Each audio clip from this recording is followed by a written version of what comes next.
들어오기 전에 그런 생각이 들더라고요. 이 영화를 보는 저를 포함해서 여러분들이 우리들 각자가 하나의 풀이 되고 나무가 되고 숲이 되고 조경이 되는 영화가 아닌가, 그런 생각이 들었어요. 그래서 선생님께서도 말씀하셨지만 굉장히 이제 디테일하고 구체적으로 우리 관객들에게 자연의 소중함, 아름다움이 다가오는 영화가 아닌가, 좀 그런 생각을 해봤고요.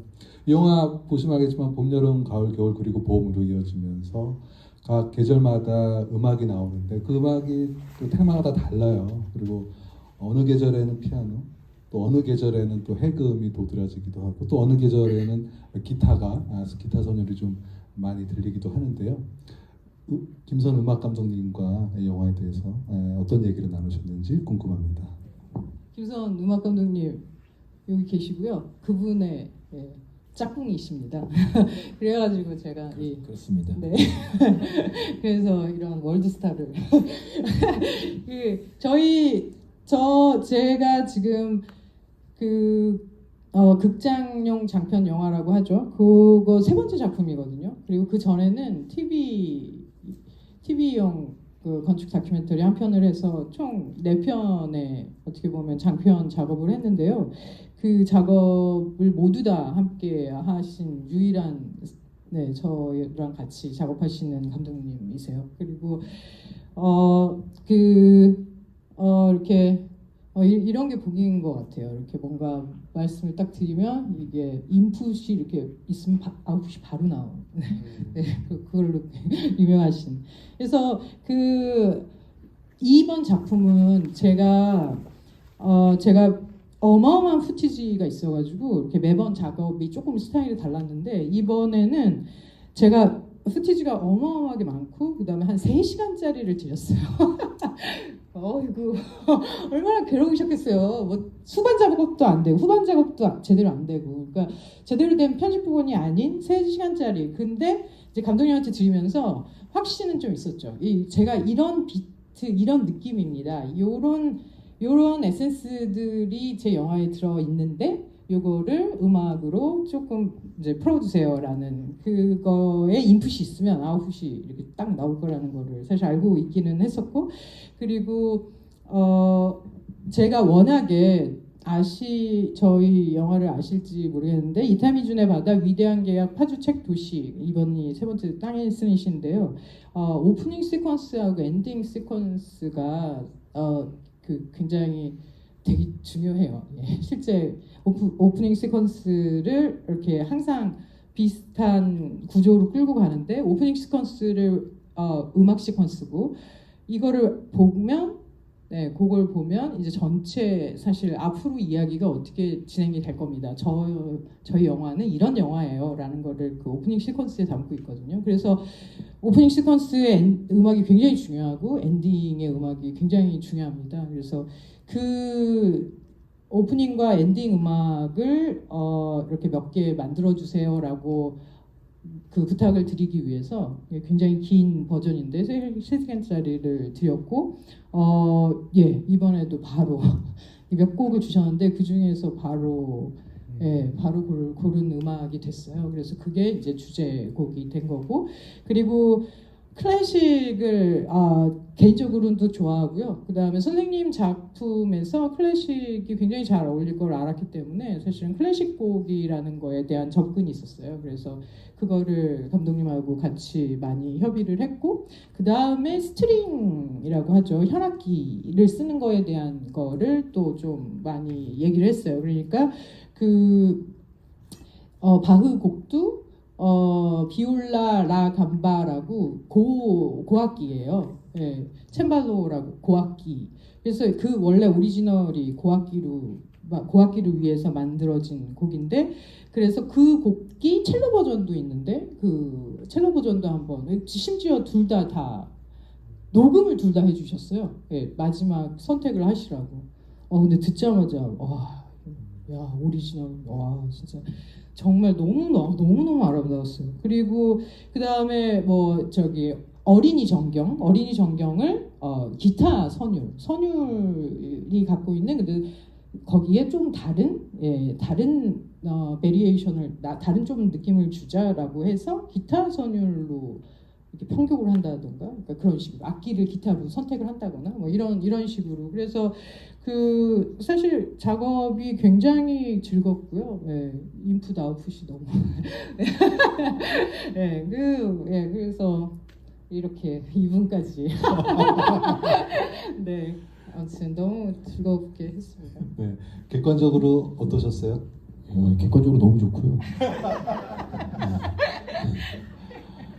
그리고 일단 잠을 못 자는 걸 많이 봤어서 심지어는 한 새벽 3시에 메일을 보냈는데 새벽 3시 1분에 확인을 하시더라고요.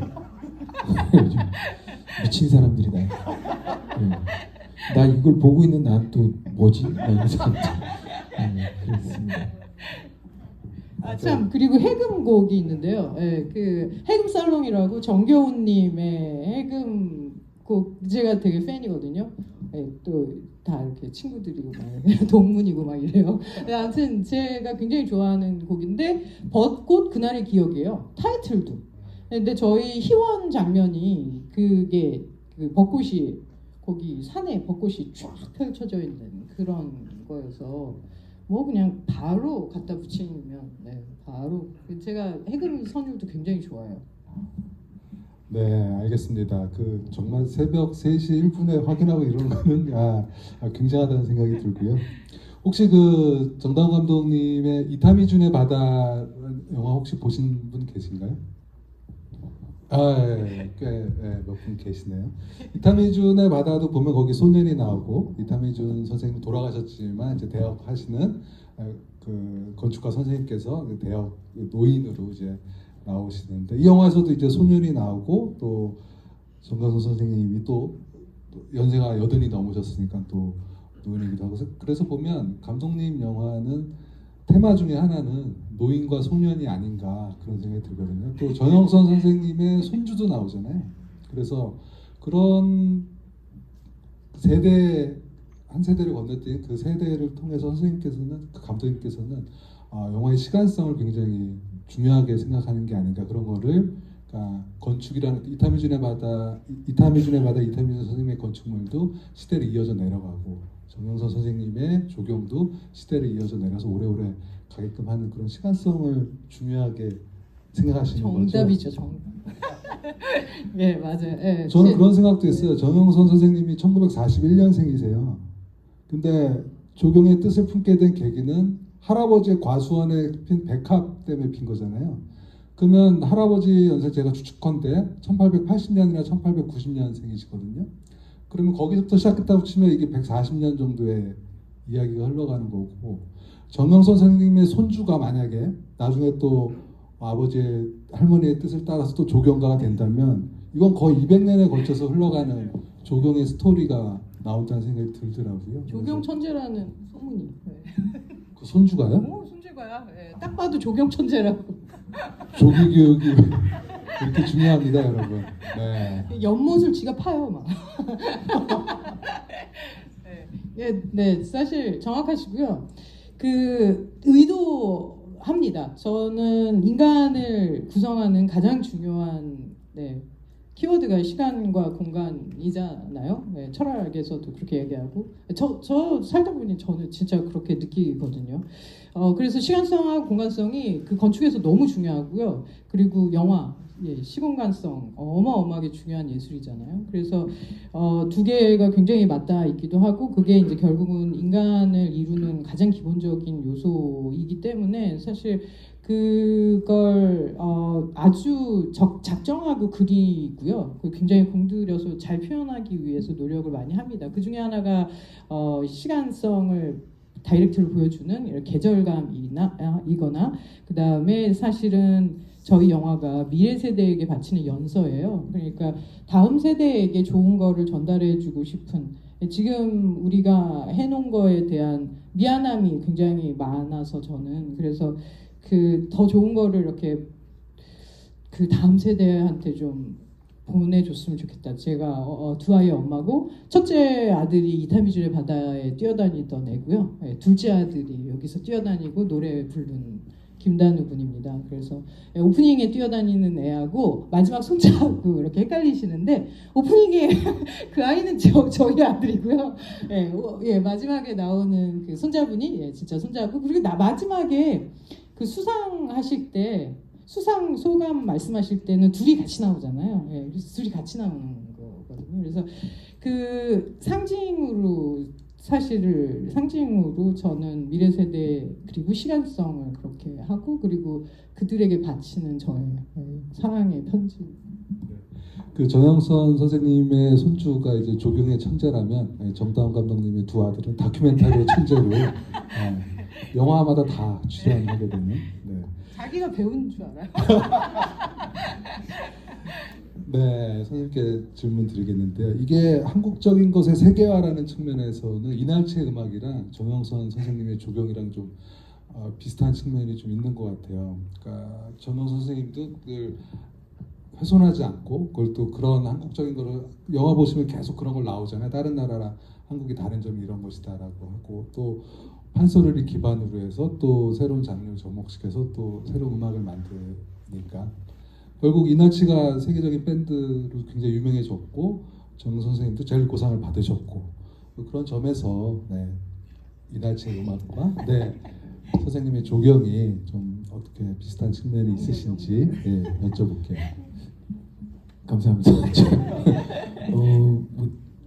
이날치가 이날치가 세계적인 밴드인지에 대한 거는 좀 일단은 차치하기로 하고요. 그러니까 정영 선생님의 작업들을 보면서 이제 비슷한 생각을 좀 하기는 했어요. 그러니까 저는 이제 판소리하는 사람으로서 그러니까 아까 말씀드렸던 거랑 비슷한데 내가 살아온 어떤 공간 혹은 뭐 그 시간 그 안에서 결국 인간의 삶이 어떻게 응축이 되고 거기서 이제 똑 떨어져 나오는 에센스가 문화라고 한다면 판소리라는 거는 결국 그동안 저희가 지금 발 딛고 있는 이 땅에서 살아온 수많은 사람들의 무엇인가가 녹아있는 거잖아요. 그리고 그런 것들이 오늘의 나를 있게 했다라고 했을 때 그러면은 정영 선생님이 말씀하시는 이 모든 게 내 교과서고 나에게는 이 모든 것들이 내 작업들을 알려주는 그렇죠, 교과서 같은 말이네요. 그런 말씀하셨는데 그게 되게 여러 면에서 좀 같이 가는 것 같아요. 그리고 제가 봤을 때 정영 선생님은 전통 정원이라서 그 정원을 좋아하시는 것 같진 않아요. 그냥 그 정원이 이뻐서 좋아하시는 것 같거든요. 그리고 항상 봐왔던 그 이쁨이 자기 스스로를 항상 더 기쁘게 해주고 또 고양시켜주고 그래서 우리 전통 정원이 이렇게 이쁘다라고 하시는 말씀을 하신 것 같은데 저한테도 판소리가 이게 전통이라서 좋은 건 아니에요. 그냥 각자 여러 가지 취향이 있을 텐데 저한테는 이게 딱 제 취향이거든요. 그래서 판소리가 좋은 거고 근데 또 어쨌든 살다 보니 지금 우리가 살고 있는 공간은 판소리가 있어 왔던 공간하고 또 다르단 말이죠. 아예 단절에는 아니겠지만 어쨌든 또 다른 공간 안에서 저는 살아가고 있고 그리고 오늘의 저를 있게 한 그 무엇인가가 여전히 계속 흘러가고 있다고 했을 때 그냥 이날치의 음악은 그 결과인 것 같아요. 제가 지금 제 피부에 와닿고 있는 어떤 것들이랑 지금 또 오늘의 저를 있게 만든 무엇인가가 그냥 그렇게 그 자리에 있어 온 그대로 발현된 거 그냥 그렇게 생각을 합니다. 정 선생님도 아마 작업을 하시면서 전통 정원이 너무 이쁘니까 전통 정원 그대로 만들어야지 라고는 안 하시잖아요. 본인께서 살아오신 거 우리 선유도 같은 것만 봐도 콘크리트 전통 정원만 하실 거면 콘크리트를 그대로 안 쓰셨겠죠. 그러니까 본인 정 선생님한테 영감을 주는 눈앞에 있는 어떤 거 그리고 그동안 스스로를 키워왔고 스스로를 고양시켜줬던 무엇인가를 같이 함께 만들어 가고 싶고자 하는 어떤 욕구가 있었겠죠. 그리고 그렇게 해서 정영 선생님의 작업들이 지금 우리 앞에 있는 거고 이날치의 작업들도 결국 그런 의미에서 같은 결 안에 있지 않나 그런 생각을 좀 합니다. 네.